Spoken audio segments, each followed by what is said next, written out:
How to create a Playwright test that compares screenshots with masked dynamic elements. First, define the file name for the screenshot.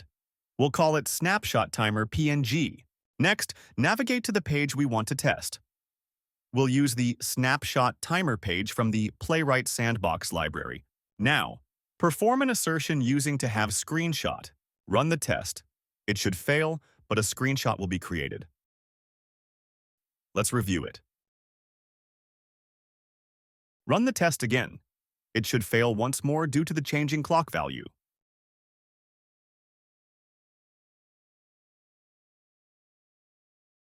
Rerun the test with the clock element masked using update snapshots parameter.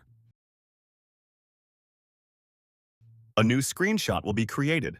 Let's check it.